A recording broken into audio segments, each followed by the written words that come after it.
안녕하세요. 예, 재무 스토리입니다. 지난 영상에서 우리 퇴직연금, IRP, 연금저축 이 상품들의 기본 특성을 설명을 드렸죠.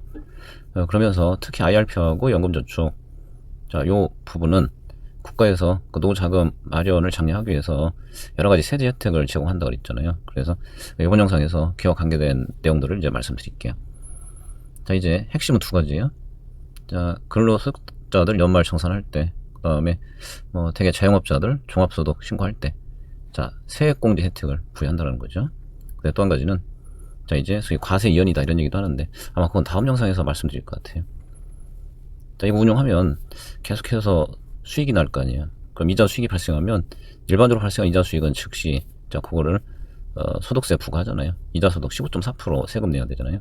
근데 이제 얘를 운영하는 과정에서 발생한 소득에 대해서는, 자, 과세를 하지 않아요. 그걸 과세 이연이라고 그래요. 자, 언제 과세하냐? 자, 연금으로 수령할 때. 자, 그때 비교적 굉장히 낮은 세율이야. 이 연금 소득 세율 적용해서 굉장히 낮은 세금만을 부과한다는 거죠. 그래서 크게, 자, 두 가지 세금 혜택이 있다. 자, 불입할 때 세액공제 혜택을 받고, 그다음에 수령할 때 낮은 세율로 세금을 조금만 부담하게 해준다는 거죠. 그 중에 이번 영상에서는 세액공제 얘기하면 시간이 좀 딱 맞을 것 같아요. 세액공제 위주로 말씀드릴게요. 여러분들 세액공제라는 말이 있고 이 소득공제라는 말이 있죠. 그거 잘 구분됩니까? 그걸 잠깐 말씀드리고 갈게요. 자, 소득공제라는 게 있고 세액공제라는 게 있어요. 단어도 비슷해서 헷갈리게 돼 있는데, 이 소득공제는 본인 소득이 결정이 나면 그 소득에, 자, 세율 곱해서 이제 세액이 확정이 되는 거란 말이에요. 우리가 그 금액을 이제 과세 표준액이다라고 말씀드렸잖아요. 그러면, 자, 소득공제 해준다는 얘기는 바로 소득 금액 계산할 때 거기서 빼준다는 뜻이에요. 그러면 결통이 얻는 그 세금 효과는 얼마나 크니까요. 자, 세율을 곱할 때의 그 금액이 줄어드니까 본인이 부담하는 세율만큼, 그만큼 세금 혜택을 얻을 수 있게 되는 거죠. 그래서 대표적으로 그 소득공제 항목에 해당하는 게, 자, 국민연금 보험료 납부액, 신용카드 사용액. 그 신용카드 사용액은 지금 한시적으로 운용되고 있어요. 원래 처음 시작할 때 약속한 종료 시점이 지났는데, 자, 불만들이 많으니까 지금 연장 중이에요. 이건 언젠가는 없어질 거예요. 인적공제, 이런 것들이 대표적 소득공제 항목이에요. 자, 세액공제는, 자, 그러면 본인 소득이 확정되고 거기에 본인 소득에 맞는 세율을 고려하면 본인 납부할 세액이 결정될 거 아니에요. 그 결정된 세액에서, 세금에서 빼준다 이런 뜻이죠. 그래서 지금 얘기하고 있는 그 연금저축 IRP 납부한 금액에 대해서 일정 비율 곱해서, 자, 그만큼을 내야 될 세금에서 빼준다. 그게 세액공제예요. 자, 대표적으로 교육비, 기부금 이런 항목들도 세액공제 항목에 해당이 돼요. 자, 요건 이해하셨죠? 자, 그러면, 자, 연금저축하고 IRP에 납부한 금액은, 자, 몇 퍼센트만큼 세금을 공제해주고, 그 다음에 이제 얼마까지 공제를 해주는지 요걸 보실게요. 자, 걔도 소득 수준에 따라서 일단 공제율이 달라요.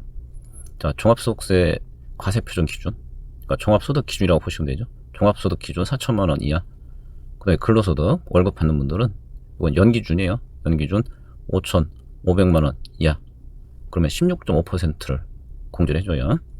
예를 들면 내가 연금저축에 100만 원 연 냈다 그러면 걔의 16.5%만큼 세금을 줄여준다. 이렇게 이해하시면 되죠. 자, 그래서, 자, 이제, 자, 요 소득군에 속하는 분들은 그 연금저축 쪽에서는 연간 총 400만 원까지, IRP 쪽에서는 연간 총 700만 원까지 세액공제 혜택을 부여를 해요.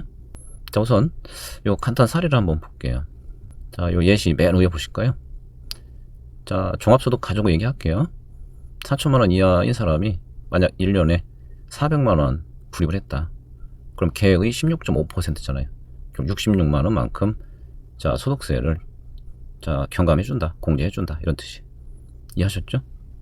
근데 이제 소득 수준이 올라가면 공제율도 그렇고 한도도 그렇고 점점 불리해져요. 그러니까 얘도 일종의 사회보장제도적 성격을 가미하고 있는 거죠. 자, 보시면 일단 종합소득기준 4천만 원 초과하면 사실은 같아요. 그 다음에 이제 근로소득 5,500 초과하면 같아요. 자, 둘 다 13.2% 공제해줘요. 그럼 아까 100만 원 불입했는데 내 소득이 4천 이하인 사람이었다면 16.5%, 16만 5천 원을 공제받을 텐데, 똑같은 금액을 불입했어도 자, 소득이 4천만 원을 초과하면 결국 13만 2천 원만큼만 공제 받는다라고 이해하시면 돼요. 그 다음에 한도에도 차이가 있거든요. 자, 물론 4천만 원 초과 1억 이하 요것만 말씀드릴게요. 근로소득은 옆에 있으니까 보세요. 자, 한도가 물론 4천만 원 이하일 때나 4천만 원 초과 1억 이하일 때나 한도 조건은 같아요. 그러면 자, 이게 굉장히 복잡하게 돼 있죠. 그러면 공제율은 4천만 원 기준 나뉜다 이렇게 보면 되고, 자, 한도는 1억 기준 나뉜다 이렇게 보면 돼요. 지금 1억까지는 연금저축 400, IRP 700 이렇게 돼 있죠. 그럼 이제 공제 한도는 자, 종합소득 1억 초과하는 사람, 그다음에 근로소득 1억 2천 초과하는 사람들, 요 사람들한테만 요 연금저축 쪽에서 한도를 300으로 축소해놨어요. 최대 300까지. 자, 이제 세액공제 혜택을 받을 수 있다. 그럼 전체적으로 공제율 한도 이해하셨죠? 자, 그러면 요 두 개 숫자 동일한 걸로 한번 비교해 볼게요. 종합소득 4천 이하인 사람이 400만원 자, 납부를 했을 때 16.5%인 66만원만큼 세금을 공제 받는다고 그랬죠.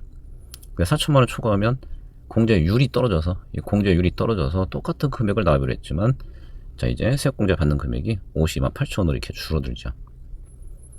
자, 그 다음에 또 하나 중요한 게 있어요.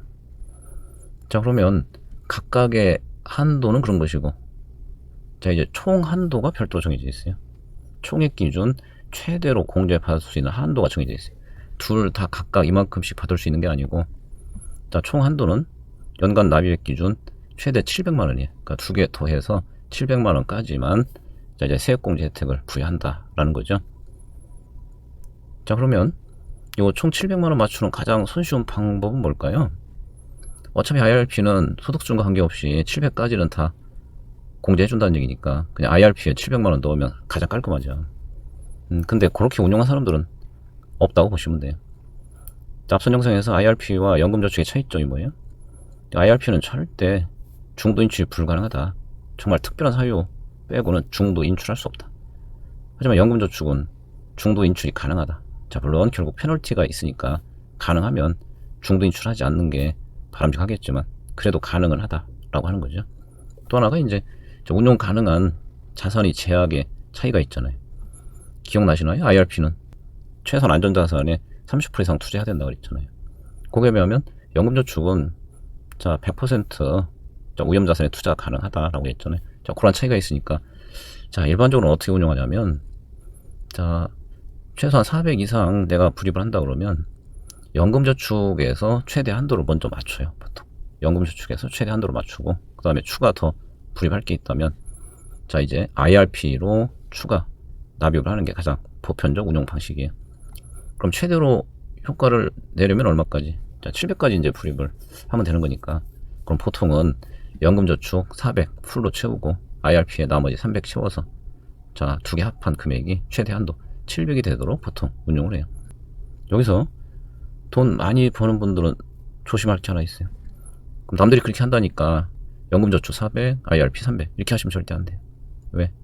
아까 1억 소득이 초과하면 연금저축의 세액공제 한도가 300이잖아요. 자, 이걸 조심하셔야 돼요. 그러니까 연금저축에 300, 그럼 거꾸로 IRP에 400 이렇게 하셔야만 최대 혜택을 얻을 수 있어요. 자, 그러면 그 700까지 불입했을 때 그때의 최대 혜택은 얼마냐?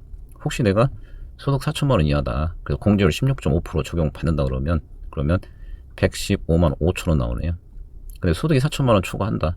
그래서 공제율이 13.2%면 92.4만 원, 90만 4천 원까지 연간 절세 혜택을 얻을 수 있다고 보시면 되네요. 자, 그러면 이 세액공제율은 그냥 쉽게 생각하면 이 자체가 수익률이라고 보시면 돼요, 여러분들. 여러분들 어디 가서 수익률 매년 16.5% 또는 13.2% 계속 벌 수 있는 상품 찾아낼 수 있어요? 없어요. 그러니까 이 세액공제 혜택이라는 것은 그 자체가 수익률이라고 생각을 하시면 자, 무엇보다 이 상품이 굉장히 수익성이 좋은 상품이라는 걸 이해할 수 있죠. 자, 물론 나중에 연금 수령 시 일부 세금 내야 되니까 그거 감안하면 좀 줄어들긴 하지만 그래도 뭐 기본적으로 한 10% 이상의 수익률을 세금 혜택을 통해 먹고 들어간다 이렇게 생각하시면 돼요. 그래서 이 상품들을 최우선적으로 활용해서 이제 투자를 하시라는 거죠. 그 다음에 이제 PPT에 제가 이제 올려놓진 않았는데 두 가지만 추가 말씀드릴게요. 또 영상이 벌써 길어졌네요. 하나는 올해까지 한시적으로 적용되는 거라서 제가 따로 올려놓지 않았거든요. 해당되시는 분 잘 들으세요. 두 가지 조건 필요해요. 첫 번째, 내가 50세 이상이다. 두 번째, 내 소득이 1억을 초과하지 않는다. 그래서 50세 이상 연소득 1억 이하인 분들이야. 그런 분들은 올해까지예요. 22년도까지야. 올해까지만 한도를 200만원 더 인정해줘요. 최대 900만원까지 인정해주니까 거기에 해당하는 분이라면 자, 그거 참조해서 올해 200만원 정도 추가 불입하시면 200만원이면 16.5% 혜택 받는 분들은 자, 그러면 얼마예요? 한 33만원 되나요? 자, 13.2% 공제율 적용 받는다 하더라도 26만 4천원이잖아요. 200만원 가지고 그만큼의 추가 수익을 낼 수 있다라고 보시면 돼요. 근데 또 한 가지는 사실 이 소득이 좀 낮은 분들은 이 혜택을 다 못 볼 수도 있거든요. 왜? 세액공제라는 건, 자, 말 그대로 그 사람이 낼 세금을 빼준다는 거예요. 자, 그렇기 때문에, 자, 내가 내야 될 세금이 요 공제 받을 수 있는 이 금액보다 많아야 이 혜택을 보는 거지. 내가 낼 세금이 예컨대 20만원 밖에 안 된다. 그러면, 자, 최대 혜택을 받아도 20만원까지만 받는 거예요. 자, 그래서, 자, 이제, 자, 낼 세금이 별로 없는 사람들은 사실상 이 혜택을 전부 다 누리지 못할 수도 있다는 걸 참조하시고, 그렇다 하더라도 나중에 자, 연금 소득 세율로 세금을 부담해서 굉장히 낮은 세금만을 내기 때문에 그냥 이자 받아서 이자 속세 되는 것보다는 훨씬 더 유리한 상품인 건 분명해요. 단 그런 부분이 있을 수 있다는 것까지 좀 참조를 해주세요. 그래서 이번 영상 여기까지 좀 설명을 드리고, 아까 처음 시작할 때 자, 세제 이연, 그 다음에 연금 수령 시 낮은 연금 소득세를 부과한다, 이런 얘기가 더 남아 있어요. 그래서 그 다음 영상에서 그 세제 혜택 관련 그 남은 얘기들 추가로 좀 말씀드릴게요. 예, 이번 영상 여기서 마치겠습니다.